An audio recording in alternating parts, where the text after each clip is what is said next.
ભારતમાં કુલ કોવિડના 4093 જેટલા કુલ કેસો છે. ગુજરાતમાં 67 જેટલા અને JN1ના જે વારંવાર વિષય આવે છે કે JN1 તો JN1ના 36 જેટલા કેસો આપણા રાજ્યમાં ધ્યાનમાં આવ્યા છે.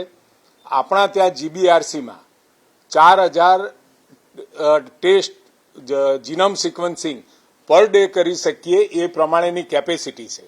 આપણા ત્યાં આવતા તમામ કેસોનું જીનોમ સિક્વન્સિંગ કરીએ છીએ. એના કારણે બીજા રાજ્યોમાં આ પ્રકારની વ્યવસ્થાઓ બધા કેસોની કરી શકાય એવી છે કે નહીં એ પ્રશ્નાર્થ ચિહ્ન છે. પરંતુ આપણા રાજ્યમાં 4000 કેસ આવે ત્યાં સુધી આપણે જીનોમ સિક્વન્સિંગ કરી શકીએ છીએ. અહીંયા એ પોઝિટિવ આવ્યા પછી અને એ વેરિયન્ટ કયા પ્રકારનો છે એ પણ નક્કી થયા પછી એને કન્ફર્મ કરવા માટે દિલ્હી ખાતે આપણે મોકલીએ છીએ અને કન્ફર્મ થતાં એની જાહેરાત પણ કરતા હોઈએ છીએ. સમગ્ર જે કેસ ભારતમાં આવ્યા છે એમાં સૌથી વધારે ગુજરાતના છે, કારણ કે આપણે તમામ કેસોનું જીનોમ સિક્વન્સિંગ કરીએ છીએ. એના કારણે આંકડો આપણને વધારે લાગે છે. આપણે કુલ કેસ જે આવ્યા છે જે 36 એ 36માંથી 22 રિકવર થઈ ગયા છે અને અત્યારે 14 હોમ આઇસોલેશનમાં છે.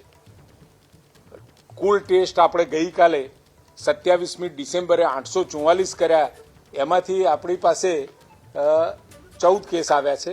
એટલે એનો જે પોઝિટિવિટી રેટ છે એ ખૂબ નીચો છે.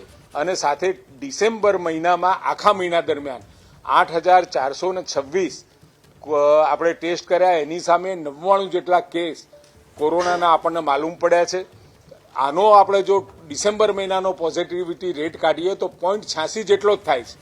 એટલે બહુ ચિંતાજનક. અને આ જે JN1ની વાત છે, JN1 ગંભીર સંક્રમણ કરી અહીંયા જે મૃત્યુ થયું એ મૃત્યુ થવાનું કારણ એક તો 82 વર્ષના બેન હતા અને મલ્ટિપલ કોમોર્બિડિટી હોવાના કારણે આ મૃત્યુ થયું છે.